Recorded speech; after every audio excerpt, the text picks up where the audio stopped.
Assalamualaikum warahmatullahi wabarakatuh. Selamat siang, kami dari kelompok 5 akan membahas tentang dasar anggaran dan jenis anggaran pada UMKM lurikasik.id. Sebelumnya, perkenalkan anggota dari kelompok kami, yaitu ada Arlia Putri Safitri, yang kedua ada saya sendiri, yaitu Dea Rizky, dan yang terakhir ada Intan Wahyuningsih.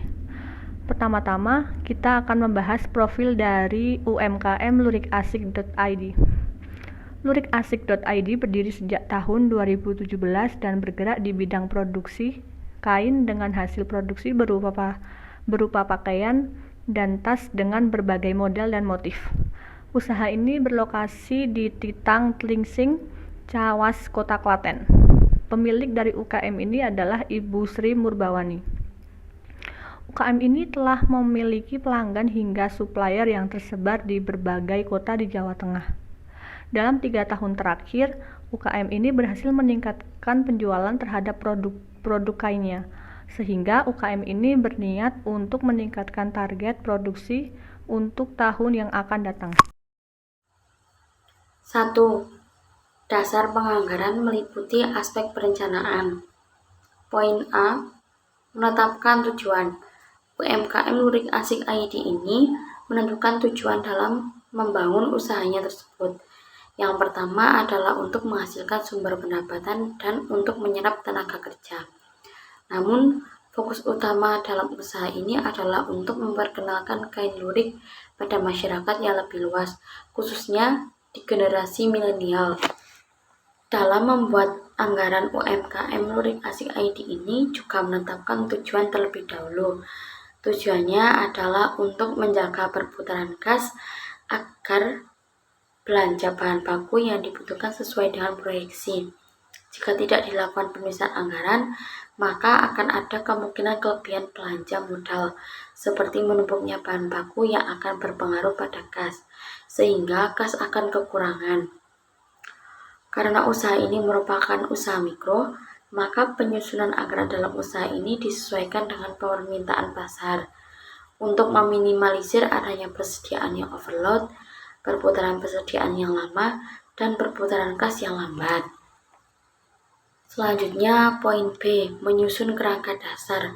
Karena usaha Lurik Asik ID ini merupakan UMKM, mereka belum mempunyai sumber daya manusia di bagian keuangan, pemasaran, operasional, dan lain-lain. Jadi, semua proyeksi anggaran dilakukan sendiri oleh pengelola usaha, seperti sumber daya manusia di bagian operasional, keuangan, dan pemasaran. Dalam usaha ini, pengelola membagi tugas berdasarkan pemahaman yang dimiliki pengelola lain. Seperti Ibu Sri Murbawani sebagai penanggung jawab utama, kemudian ada Mbak Devi Wahyu Utami sebagai pengelola di bidang pemasaran dan yang berhubungan langsung dengan pelanggan.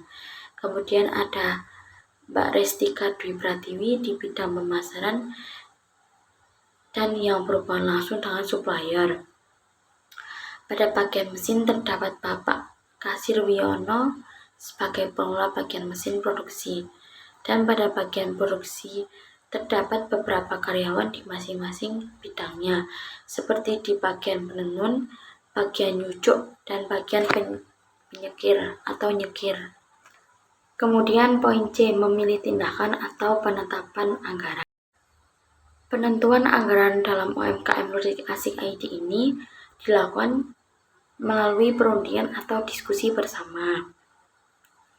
Komponen biaya apa saja yang timbul dan berapa proyeksi biaya yang dibutuhkan. Biasanya mereka sudah mengetahui dan melakukan survei perkembangan harga, seperti harga bahan baku benang, harga pewarna, dan lain-lain.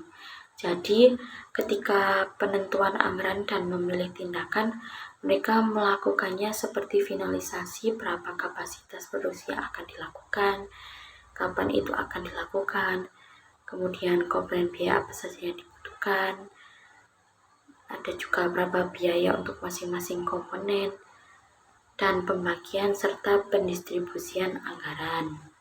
Kemudian poin D, menciptakan kegiatan. Setiap satu komponen biaya biaya terrealisasi, terdapat semacam laporan juga berapa biaya real yang dilakukan dan apakah itu lebih besar atau lebih kecil dari anggaran yang telah dibuat. Begitu pula sampai tahap akhir bahkan hingga pemasaran. Misalnya, berapa biaya iklan yang mereka anggarkan dan berapa target yang akan dicapai.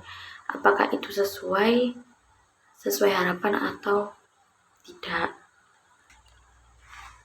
Dan poin yang terakhir, merencanakan kembali untuk mengoreksi penyimpangan. Jika terdapat penyimpangan dalam usaha ini, pengelola tidak akan membuat perencanaan kembali dari awal, melainkan mengkoreksi komponen biaya apa yang tidak sesuai, seperti anggaran yang lebih besar bisa ditutup dengan lebihan anggaran itu dengan cara memotong anggaran lain yang sekiranya bisa dikurangi. Misalnya, bahan baku dianggarkan 255.000 per press. Ternyata naiknya 5.000 per press. Kelebihan biaya 5.000 dikali kebutuhan benang. Hal itu dapat diatasi dengan anggaran biaya yang bisa dikurangi, seperti anggaran biaya lain-lain, anggaran biaya untuk iklan. Karena jika mereka memproduksi berdasarkan pesanan, biaya iklan sudah tidak terlalu dibutuhkan untuk melakukan produksi. Selanjutnya, aspek pengendalian, menetapkan jadwal untuk pengecekan dan mengontrol kegiatan produksi hingga karyawan. Pengelola juga menetapkan target dalam penyelesaian produksi. Karena penenun atau karyawan dalam usaha ini bekerja di rumah masing-masing sehingga pemilik tidak bisa melakukan pengecekan setiap waktu. Oleh karena itu, pengelola menentukan waktu untuk pengecekan sekaligus mengontrol kegiatan produksinya. Pengelola juga menetapkan target dalam penyelesaian produksi. Jadi, setiap mereka mengontrol karyawan, mereka juga melakukan pengecekan apakah target sudah sesuai atau belum, dan apakah ada masalah dalam melakukan proses produksinya. Pengecekan kondisi mesin juga dilakukan oleh pemilik lurik ini jika terdapat pergantian part di alat produksinya. Kemudian untuk pengendalian dari segi biaya tenaga kerja, mereka menggunakan biaya tenaga kerja per unit agar biaya yang dikeluarkan lebih efisien. Yang selanjutnya, jenis anggaran. Dalam umkmlurik.id ini menggunakan 5 jenis anggaran, yaitu yang pertama, anggaran variabel, yaitu mencangkup anggaran bahan baku dan biaya overhead pabrik. Yang kedua, anggaran tetap, yaitu mencangkup biaya tenaga kerja. Yang ketiga, anggaran periodik yang digunakan untuk anggaran per 1 unit kali produksi pada kapasitas tertentu dan biasanya memakan waktu 2-4 minggu. Yang keempat, anggaran jangka pendek, yaitu mencangkup anggaran proses produksi. Yang terakhir, anggaran jangka panjang yang mencangkup anggaran untuk pembelian mesin. Sekian presentasi dari kelompok kami. Mohon maaf apabila ada salah kata. Akhirun wassalamualaikum warahmatullahi wabarakatuh.